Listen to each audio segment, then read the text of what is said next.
Exam എഴുതി എല്ലാവർക്കും ഇപ്പൊ പരിചയമായി അല്ലേ? എക്സാം എങ്ങനെയാണ് എഴുതാമെന്നൊക്കെ അറിയാം. അപ്പൊ നമുക്ക് മാത്സിന്റെ എക്സാമില് കുറച്ചധികം ചോദിച്ചിട്ടുണ്ട്. അതായത് 1 to 100 വരെയാണ് നമുക്ക് റൈറ്റ് ചെയ്യാനായിട്ടുള്ളതില്.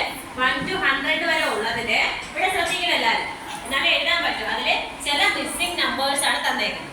ചില മിസ്സിംഗ് നമ്പേഴ്സ് മാത്രമേ തന്നിട്ടുള്ളൂ. അത് നമ്മൾ എന്ത് ചെയ്യാം? നമ്മള് ഫില്ല് ചെയ്യണം. അതിന് മുമ്പായിട്ട് ആദ്യം കിടക്കുന്ന ക്വസ്റ്റ്യൻ എന്താണ്?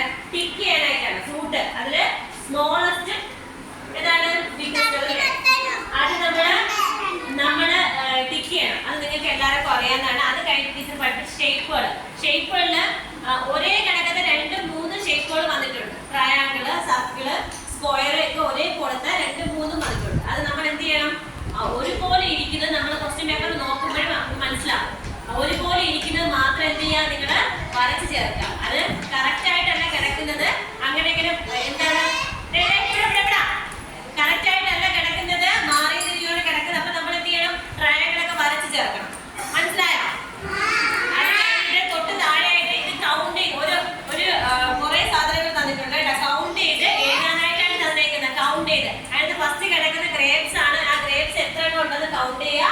എന്നിട്ട് കറക്റ്റ് ആയിട്ട് തന്നെ അവിടെ അടുത്തായിട്ട് തന്നെ കോളം ഉണ്ട്. ആ കോളത്തിനകത്ത് എഴുതി ചേർക്കുക. മനസ്സിലായോ? അതിലെങ്ങനെയാണ് എഴുതാൻ? ടെൻസും വൺസും ആണ് എഴുതാനുള്ളത്. ടെൻസ് നമ്മൾ പഠിച്ചതാണ്. വൺസ് എത്രയുണ്ട്, ടെൻസ് എത്ര ഉണ്ടെന്ന് എഴുതണം. 10 എണ്ണം. അതായത് എണ്ണി നോക്കുമ്പോൾ ആ ഐറ്റം 10 എണ്ണം ഏതാണോ അത് എത്രയായിട്ട് നമ്മൾ കണക്കാക്കും? ടെൻസിന്റെ ഒന്നായിട്ട്, 10ന്റെ ഒരു കൂട്ടായിട്ട് കണക്കാക്കും. മനസ്സിലായല്ലോ? അങ്ങനെ വേറെ എഴുതാനായിട്ട് ടീച്ചർ ഹെൽപ്പ് ചെയ്ത് തരാം. അപ്പൊ നിങ്ങൾക്ക് കുറച്ചുകൂടെ മനസ്സിലാവും. അതുപോലെ തന്നെ തൊട്ട് അടുത്തായിട്ട് ഇവിടെ കൗണ്ട് ചെയ്ത് 100 വരെ കൊടുത്തിട്ടുണ്ട്. അതിൽ 2-3